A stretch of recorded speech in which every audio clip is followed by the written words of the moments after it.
नमस्ते विद्यार्थियों। आज हम बीए द्वितीय वर्ष के द्वितीय प्रश्न पत्र में हिंदी भाषा का उद्भव में विकास पढ़ेंगे। उसके अंतर्गत हिंदी की बोलियों का वर्गीकरण और क्षेत्र के बारे में अध्ययन करेंगे। इससे पूर्व हम हिंदी भाषा के उद्भव एवं विकास के रूप में प्राचीन आर्य भाषा परिवार, मध्यकालीन आर्य भाषा परिवार पढ़ चुके हैं, जिसमें वैदिक एवं लौकिक संस्कृत, पाली, प्राकृत और हमने अपभ्रंश के रूपों के बारे में पढ़ा है अब तक। और हिंदी की जो उपभाषाएं और बोलियां विकसित हुई हैं वो अपभ्रंश के 3 रूपों से विकसित हुई है। अपभ्रंश के रूप हमने पढ़े, उसमें शोरसैनी, अर्धमागधी और मागधी, इन 3 रूपों से 5 उपभाषाएं विकसित हुई है। और इन 5 उपभाषाओं में हिंदी की 17 बोलियां विकसित हुई हैं। वो किस प्रकार हैं उसके बारे में, और उनके बोलियों का वर्गीकरण, और फिर उसका क्षेत्र कहाँ कहाँ वो बोली जाती हैं, इससे संबंध में आज हम संक्षिप्त में समझेंगे, अध्ययन करेंगे। जो अपभ्रंश भाषा में शोरसैनी अपभ्रंश से उपभाषाएं हुई हैं विकसित, पश्चिमी हिंदी, राजस्थानी और पहाड़ी। उसी प्रकार अर्धमागधी अपभ्रंश से जो भाषाएं उपभाषा विकसित हुई है वो पूर्वी हिंदी, जो हिंदी के अंतर्गत आती हैं, हिंदी की बोलियां इससे आगे विकसित हुई हैं। और मागधी अपभ्रंश से एक बिहारी भाषा का विकास हुआ और उसकी बोलियां जो है उसे विद्वान लोग हिंदी मानते हैं। हमने अपभ्रंश के रूपों का अध्ययन किया है। अपभ्रंश से किन किन भाषाओं का या उसके रूपों का विकास हुआ है उसके बारे में हमने पढ़ा है। हमने अपभ्रंश के रूपों में शोरसैनी अपभ्रंश से पश्चिम हिंदी, राजस्थानी, पहाड़ी, गुजराती भाषाओं का विकास हुआ है। ब्राचड़ से सिंधी, महाराष्ट्री से मराठी, मागधी अपभ्रंश से बिहारी, बांग्ला, उड़िया, असमिया, अर्धमागधी से पूर्व हिंदी, केकई से पश्चिमी पंजाबी, लहंदा जिसको कहते हैं, टक से पूर्वी पंजाबी। तो इस प्रकार ये अपभ्रंश भाषाएं हैं। पर शोरसैनी से हिंदी की बोलियां जो मानी जाती है वो पश्चिम हिंदी, राजस्थानी और पहाड़ी से विकसित हुई है। और मागधी से बांग्ला, उड़िया, असमिया को छोड़कर जो बिहारी के अंतर्गत बोलियां आती है वो हिंदी की मानी जाती हैं। अर्धमागधी में पूर्वी हिंदी के अंतर्गत 3 बोलियां मानी जाती हैं। तो इस प्रकार यह अपभ्रंश से ही आगे हिंदी की बोलियों का विकास हुआ, ये क्रम चला है। तो सबसे पहले हम अध्ययन करेंगे पश्चिमी हिंदी के अंतर्गत कौन सी बोलियां मानी जाती हैं। पश्चिमी हिंदी उपभाषा के अंतर्गत हिंदी की 5 बोलियां मानी जाती हैं। जो हम खड़ी बोली जो आज बोल रहे हैं और अध्ययन कर रहे हैं वो भी इसी पश्चिमी हिंदी के अंतर्गत आती हैं, जिसका दूसरा नाम कोरवी भी है। तो खड़ी बोली, ब्रजभाषा, हरियाणी, बुंदेली और कन्नौजी, ये 5 पश्चिमी हिंदी बोली के अंतर्गत जो शोरसैनी अपभ्रंश से विकसित हुई है। फिर है राजस्थानी जो शोरसैनी अपभ्रंश से विकसित हुई है, इसके अंतर्गत 4 बोलियां मानी जाती हैं, पश्चिमी राजस्थानी, पूर्वी राजस्थानी, उत्तरी राजस्थानी और दक्षिणी राजस्थानी। ये मोटा मोटा विभाजन है और इसके अंतर्गत भी कई छोटी छोटी बोलियां भी वर्गीकरण में आती हैं। पश्चिमी राजस्थानी जिसे मारवाड़ी कहते हैं, पूर्वी राजस्थानी जिसे जयपुरी या ढूंढाड़ी कहते हैं, उत्तरी राजस्थानी जिसे मेवाती कहते हैं और दक्षिणी राजस्थानी जिसे मालवी कहते हैं। इस और भी शोरसैनी अपभ्रंश से जो विकसित हुई है पहाड़ी, उसमें भी पश्चिमी पहाड़ी और मध्यवर्ती पहाड़ी 2 भागों में इसे बोली माना जाता है।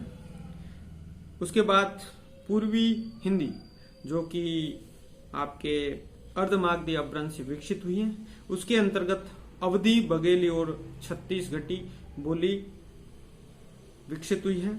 और बिहारी जो मागधी अपभ्रंश से इसका विकसित होना माना गया है, इसके अंतर्गत 3 बोलियां भोजपुरी, मैथिली और मगही, ये जो 17 बोलियां हैं ये ही हिंदी, विस्तृत रूप से कह सकते हैं ये ही हिंदी भाषा है। और इनका ही साहित्य हम आजकल पढ़ते हैं। हम थोड़ा संक्षिप्त में इनके बारे में समझ लें तो पश्चिमी हिंदी उपभाषा की 5 बोलियों का हमने जिक्र किया है। सबसे पहले खड़ी बोली। मूलतः यह बोली दिल्ली और मेरठ के पार्श्ववर्ती जनपदों की भाषा है, जिसे प्राचीन काल में कुरुक्षेत्र जनपद कहा जाता था। राहुल सांकृत्यायन ने तो इसे कोरवी भाषा नाम दिया है। यह मूल प्रवृत्ति आकारांत भाषा है। खड़ी बोली में खड़ी शब्द का अर्थ विवादास्पद है।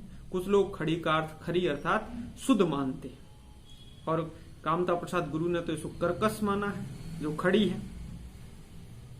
हिंदी, उर्दू, हिंदुस्तानी तथा दक्षिणी खड़ी बोली पर आधारित है। इसके विकसित एवं संशोधित स्वरूप ने राजभाषा हिंदी का मानक स्वरूप प्राप्त कर दिया है। बाद में परिवर्तित हुई। यह दिल्ली और मेरठ के आसपास बोली जाती है और शोर सैनी अपभ्रंश के उत्तरी रूप से इसका विकास हुआ है। ब्रज भाषा खड़ी बोली हम जो प्रयोग करते हैं, यह खड़ी बोली है, ये ध्यान रखने योग्य है। देहरादून है, सहारनपुर है, मुजफ्फरनगर है, मेरठ है, बिजनौर है, रामपुर है, मुरादाबाद है, यहाँ ये बोली जाती है। और हम आज जो पढ़ रहे हैं, लिख रहे हैं, यह खड़ी बोली हिंदी कहलाती है। पश्चिमी हिंदी से ही ब्रज भाषा का विकास हुआ है। ब्रज भाषा का मूल अर्थ पशुओं या गांवों का समूह है, या चरागाह कह सकते हैं। यह भी शोर सैनी के मध्यवर्ती रूप से इसका विकास हुआ है। और यह आगरा, मथुरा, अलीगढ़, मैनपुरी, एटा, हाथरस, बदायूं, बरेली, धौलपुर जो राजस्थान में भी है, थोड़ी बहुत इसका असर है और यह भाषा बोली जाती है। ओकारांत प्रवृत्ति की भाषा है। तीसरी भाषा हरियाणी है, जो हरियाणा में बोली जाती है। इसका अर्थ हरियान, या इधर से कृष्ण का यान गया था। हरिधन अरण्य, हरे भरे वन है। अहिर आना या राजपूताना की तरह, और हरिण्य अरण्य अर्थात हरिणों का वन। तो किसी प्रकार इसका विकसित हुआ है। शब्द की व्युत्पत्ति विवादास्पद है, कोई एक अर्थ नहीं है। यह भी उत्तरी शोर सैनी अपभ्रंश के पश्चिमी रूप से इसका विकास हुआ है। और यह हरियाणा प्रदेश तथा दिल्ली का देहाती जो क्षेत्र है, ग्रामीण क्षेत्र है, वहां पर यह बोली जाती है। और इसका दूसरा नाम बांगरू है, इसको बांगरू भी लोग कहते हैं। तो इस प्रकार चौथी जो पश्चिमी हिंदी की बोली है उपभाषा की, बुंदेली है। बुंदेलखंड की बोली है, जो बुंदेले राजपूतों के कारण मध्य प्रदेश, उत्तर प्रदेश की सीमा झांसी है, छतरपुर है, और हमीरपुर है, ग्वालियर है, ओरछा सागर है, होशंगाबाद है, इस यहाँ पर यह बुंदेली बोली जाती है। इसका उद्भव जो है शोर सैनी अपभ्रंश से ही हुआ है। बुंदेली में लोक साहित्य काफी है, जिसमें सूर्य के फाग प्रसिद्ध हैं। आल्हा लोक गाथा बुंदेली की एक उपबोली बनाफरी में लिखा गया है। तो बुंदेली भी भाषा भी बहुत महत्वपूर्ण रखती है। आल्हा जो खंड है, परमाल रासो है, वो उसमें भी यह बुंदेली भाषा का प्रयोग किया है। लाल कवि ने छत्र प्रकाश की रचना भी बुंदेली में की है। इसके अलावा पांचवी पश्चिमी हिंदी की बोली है कन्नौजी, जो कन्नौज, इटावा, फर्रुखाबाद, शाहजहांपुर, हरदोई, पीलीभीत आदि स्थानों पर यह बोली जाती है। इसकी भी मूल प्रवृत्ति ओकारांत है। यह ब्रज और अवधि के मध्यवर्ती रूप है, और यह मध्यवर्ती रूप कन्नौज के आसपास बोला जाता है। पुराना जो नाम है कान्यकुब्ज है, इसका केंद्र है, तो यह कन्नौजी कहलाई है। इसके बाद हम बात करें पूर्वी हिंदी की। पूर्वी हिंदी जो हमने पहले पढ़ा है, अर्धमागधी अपभ्रंश से विकसित हुई है। उसके अंतर्गत एक भाषा आती है अवधी। यह अयोध्या इसका केंद्र है। हरदोई जिले को छोड़कर अवध के अन्य भागों में बोली जाती है। लखनऊ, इलाहाबाद, रायबरेली, प्रतापगढ़, फैजाबाद, गोंडा आदि क्षेत्रों में यह बोली जाती है। इसमें समृद्ध साहित्य रहा है। मध्यकाल में यह भाषा परिनिष्ठित थी।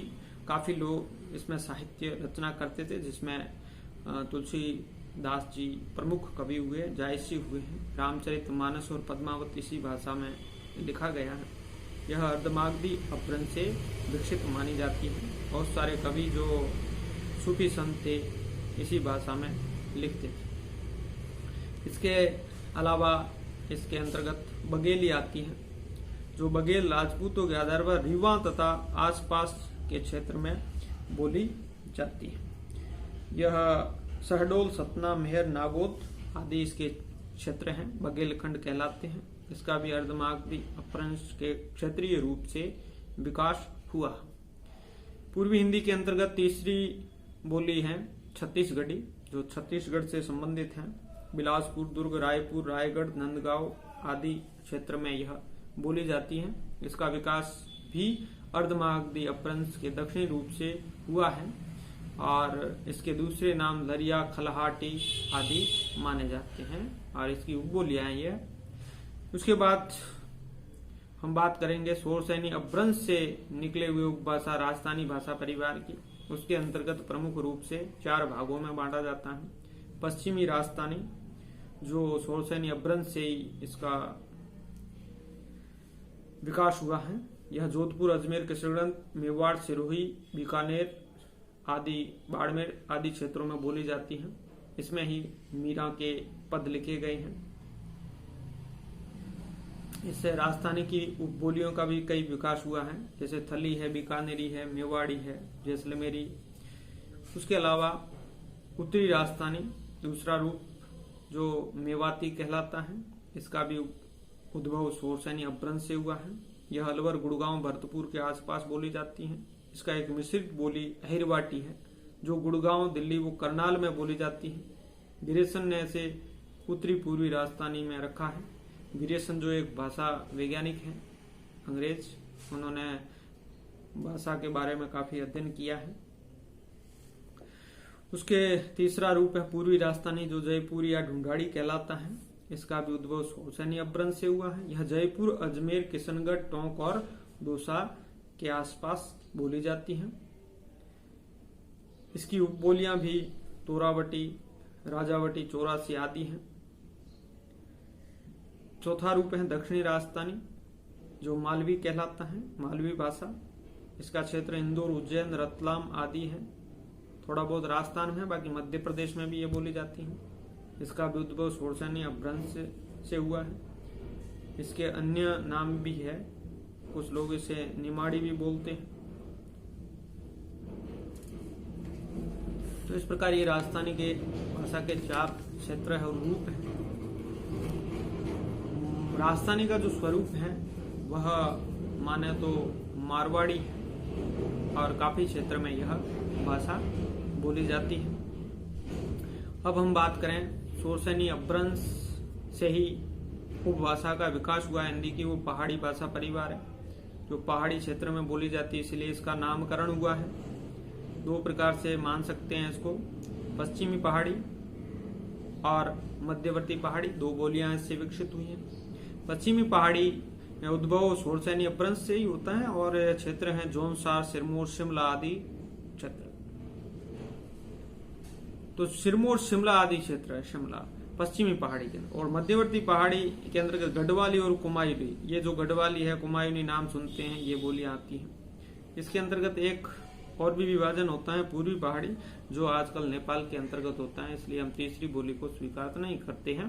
कुछ विद्वान 18 बोलियां इसी आधार पर मानते हैं कि वो नेपाली भाषा परिवार को भी पूर्वी पहाड़ी क्षेत्र के अंतर्गत तीसरी बोली के रूप में मानते हैं, इसलिए 18 हो जाता है, लेकिन हम 17 ही मानेंगे क्योंकि ये हमारे देश में नहीं। तो इस प्रकार ये पहाड़ी भाषा परिवार हुआ।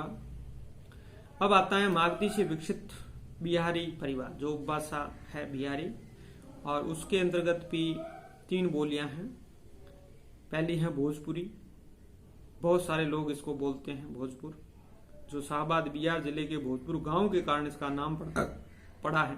मागधी अपभ्रंश के पश्चिमी रूप से इसका विकास हुआ है और बनारस, जौनपुर, बलिया, गोरखपुर, शाहबाद, चंपारण आदि क्षेत्रों में यह बोली जाती है। हिंदी प्रदेश की बोलियों में भोजपुरी बोलने वाले बहुत सारे हैं और यह देवनागरी लिपि में भी लिखी जाती है। इस क्षेत्र से कई साहित्यकार पैदा हुए हैं, भारतेंदु, प्रेमचंद प्रसाद, लेकिन उन्होंने हिंदी में लिखा है, भोजपुरी में नहीं। दूसरा बिहारी परिवार के अंतर्गत आती है मैथिली बोली, और इसका भी मागधी के मध्यवर्ती रूप से विकास हुआ है। यह हिंदी व बांग्ला क्षेत्र की संधि पर मिथिला में बोली जाती है। अन्य क्षेत्र इसका दरभंगा है, मुजफ्फरपुर है, पूर्णिया है, मुंगेर जो बिहार के क्षेत्र है। मैथिली भाषा में मैथिली कोकिल विद्यापति हुए हैं। उन्होंने बहुत सारे अच्छे ग्रंथ, पदावली है, कीर्तिलता, कीर्तिपताका आदि ग्रंथों की रचना की है। और अंतिम जो बिहारी 17वीं बोली हम कहते हैं, बिहारी के अंतर्गत है, बिहारी उपभाषा परिवार के अंतर्गत है, और मागधी भाषा, मागधी अपभ्रंश से जो विकास हुआ है मगही का। और यह शब्द मागधी से व्युत्पन्न हुआ है, जिसका अर्थ है मगध की भाषा। क्षेत्र संपूर्ण गया जिला, पटना, पलामू, मुंगेर, भागलपुर के क्षेत्र। इसकी उद्भव जो हमने बता दिया है मागधी अपभ्रंश से होता है। तो इस प्रकार हमने अपभ्रंश से विकसित 3 रूपों से 5 हिंदी उपभाषाओं का विकास और उन 5 उपभाषाओं से 17 हिंदी की बोलियों का जो विकास हुआ है उसके बारे में हमें अध्ययन किया है। ये सभी 1000 ईस्वी के बाद की बात है। इन भाषाओं का विकास हुआ है। कभी कभी ये भाषाएं बड़ी महत्वपूर्ण थी, जैसे ब्रज और अवधि। ब्रज में बहुत साहित्य लिखा गया है, मध्यकाल में लिखा गया है, रीतिकाल में लिखा गया है। सूरदास प्रमुख कवि भी हुए हैं, रीतिकाल के कई कवि ब्रज भाषा, और आज भी लोग अवधि ब्रज में जो जानकार है वो लिख रहे हैं। बहुत प्यारी भाषाएं हैं।